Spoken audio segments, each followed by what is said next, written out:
fueron confirmados esta mañana por el Ministerio de Salud. ¿Es este el pic finalmente de la pandemia? ¿Van a aumentar los casos con la llegada de las bajas temperaturas de invierno? Parte de lo que queremos preguntarle al doctor Sebastián Ugarte, ya lo vemos en pantalla, jefe de la unidad de pacientes críticos de la Clínica Indisa. Doctor, muchas gracias por este contacto. Muy buenas noches. Buenas noches, Carolina. Un agrado saludarte. Igualmente. Doctor, a ver, comenzar con esta cifra que alarma a muchos. Pensábamos que ayer habíamos llegado casi a los 1000 casos. La explicación respecto de que se están haciendo más testeos y por lo tanto se están encontrando más cantidad de contagiados. ¿Explica para usted estos 1427? Sin duda se están haciendo más testeos, eso es real. Ha habido un incremento, se ha aumentado en un 80% la cantidad de testeos con respecto a unos pocos días atrás. Prácticamente se ha duplicado la oferta de test que está haciendo el país. Sin embargo, hay otros detalles que analizar.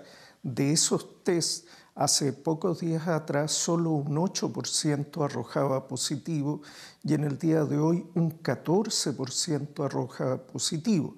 Vale decir, se ha salido a buscar, pero no solo se ha salido a buscar, también está circulando más virus en la comunidad y se encuentra una cantidad mayor de la esperada. Entonces hay dos fenómenos en marcha. Por un lado, un incremento por mayor pesquisa, pero también circulación comunitaria. Se ha trasladado la enfermedad hacia comunas más densamente pobladas, que por lo tanto consiguen una propagación más rápida, y probablemente ha habido una cierta confianza en la población que disminuyó la rigurosidad de las medidas que se habían adoptado hace 1 o 2 semanas atrás. ¿Considera usted, doctor, entonces que medidas como las cuarentenas totales en ciertas comunas deberían volver a implementarse o implementarse por primera vez donde no se ha hecho? Hay algunas comunas, como por ejemplo Puente Alto, Santiago Centro, dentro de la región metropolitana, que tienen las tasas de incidencia más altas y con concentraciones geográficas muy importantes. Por lo tanto, este sistema de cuarentena dinámica se debe ir focalizando en las zonas de mayor concentración. Cuarentenas totales extendidas a amplias zonas geográficas puede que no tengan el mismo efecto que esperamos y se puede focalizar con mucho menos efectos negativos a través de un mapeo más preciso, utilizando la cantidad de exámenes de los que ahora se dispone. Doctor, esta estrategia de tratar de buscar a las personas asintomáticas o donde pueda haber focos para tratar de prevenir que se siga contagiando, aumentando el número de contagios, ¿se debió haber tomado antes o está bien dentro del ejemplo que hemos visto en otros países con la pandemia?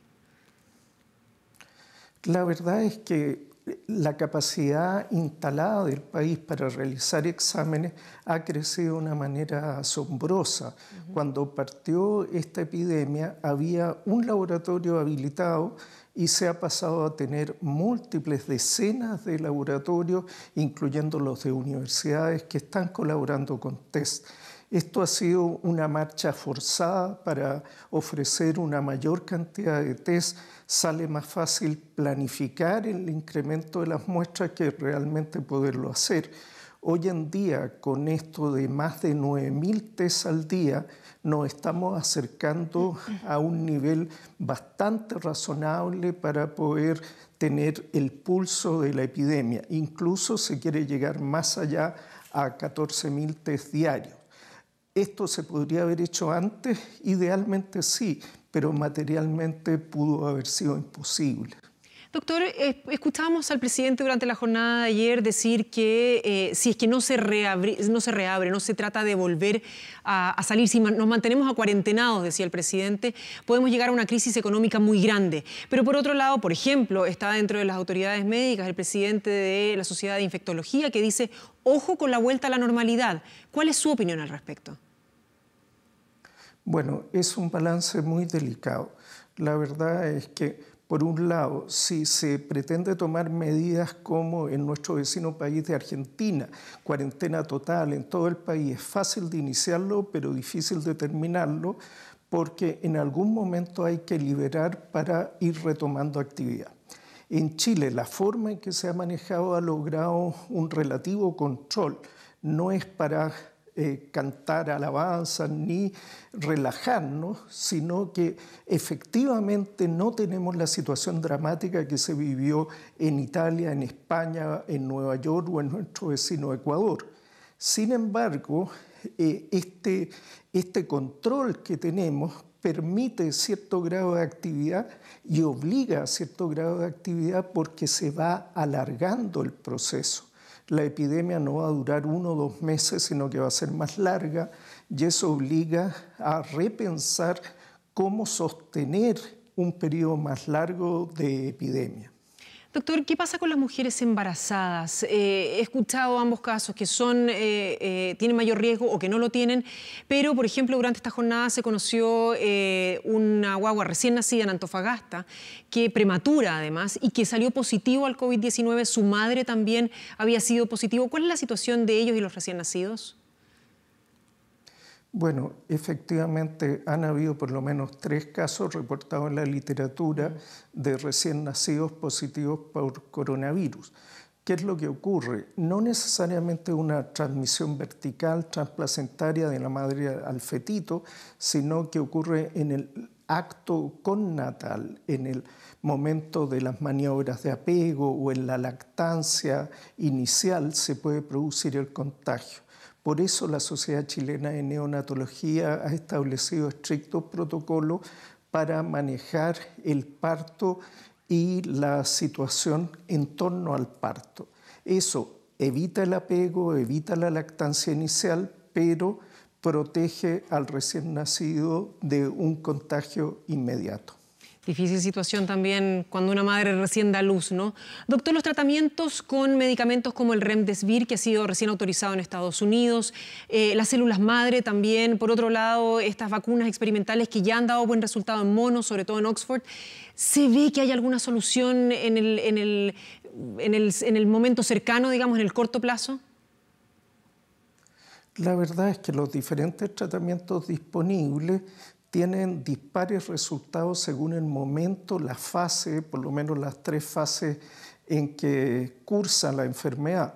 Algunos de ellos son muy importantes en la etapa inicial para evitar las repercusiones tardías de la enfermedad y otros logran la eliminación del virus y otros, como células madres, logran una inmunomodulación y cierto grado de regeneración de los órganos afectados. Todas estas alternativas de terapia son alternativas a tener en cuenta como enfoques experimentales en la mayoría de los casos o compasivos cuando las terapias convencionales han fracasado o cuando se autorizan en el país.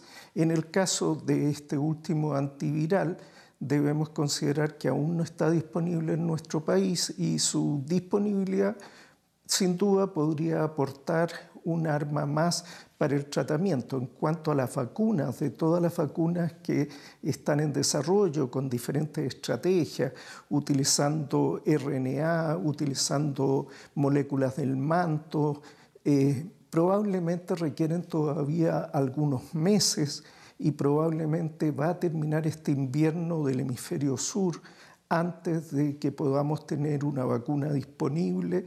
Así que la única posibilidad de momento es continuar con medidas restrictivas y con precauciones.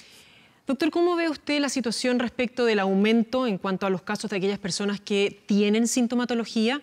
Y si se hace un seguimiento de aquellos que dicen estar asintomáticos cuando se les toma el test, salen positivos, y si están asintomáticos porque así va a ser su paso por la enfermedad, o si están en un periodo de incubación. ¿Y cómo repercutiría esto en la posibilidad de un colapso en el sistema de salud? Vimos que se están instalando hospitales modulares con 100 camas más ahí en espacio riesgo, otras tantas también al costado del Sotero del Río. ¿Cómo ve usted ese panorama en el futuro cercano? Bueno, la verdad es que la identificación del total de los casos permite una mayor trazabilidad de la enfermedad y por lo tanto viene otro desafío, un desafío que quizás todavía no estamos atendiendo con suficiente energía. Se requiere un verdadero ejército de cazadores del virus. Esto significa profesionales de la salud que estén haciendo seguimiento telefónico de todas las personas identificadas, haciendo mapeos de todos sus contactos y yendo a identificar a los contactos para lograr hacer todo ese mapa. Eso significa cientos o miles de personas haciendo ese trabajo y probablemente es una de las tareas más eficientes que se puede realizar, como ocurrió en Alemania y como se ha ido implementando en Estados Unidos. El riesgo de un colapso sanitario no tiene que ver tanto con los casos leves, sino con los casos más graves. Lo que sí hay que advertir, Carolina, que junto con este aumento de casos totales que tenemos hoy día, después como una sombra, pero en 2 semanas más, se verifica que los casos nuevos hacen todo el curso de la enfermedad y pueden, algunos de ellos, evolucionar hacia una forma más grave. Entonces, los aumentos de casos del día de hoy, en 2 semanas más, podrían, algunos de ellos, corresponder a pacientes que requieren camas de intensivo y en ese entonces se podría ver una situación en la región metropolitana un poco más compleja que la que vivimos hoy día. Doctor, vimos y supimos hoy de 6 médicos del servicio del Hospital Gustavo Fricke en Viña del Mar que salieron positivos. Además de ellos, se van 23 en cuarentena preventiva. ¿Cuál es la capacitación que necesita un médico para estar en la unidad de cuidados intensivos? Pensando sobre todo en casos como los que se han visto en Estados Unidos, donde un paciente muere porque el médico que estaba a cargo no tenía la expertise, no tenía la experiencia y no pudo llegar a entubar a ese paciente para poder salvarle la vida. Eso que planteas es uno de los dilemas más grandes de la epidemia. Chile cuenta con un número de intensivistas muy pequeño para el país. Nuestra vecina Argentina tiene más de 1.200 intensivistas acreditados. Aunque tú no lo creas, Chile tiene poco más de 100 intensivistas acreditados, la 10ª parte o menos de lo que tiene Argentina.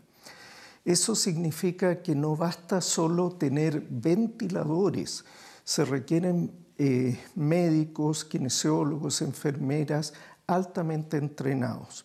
Una de las cosas que poco se habla de este virus es que no solo ocasiona una neumonía y una falla respiratoria que se puede manejar con un ventilador, sino que afecta múltiples órganos y requiere un nivel de soporte que es muchísimo más complejo que programar un ventilador.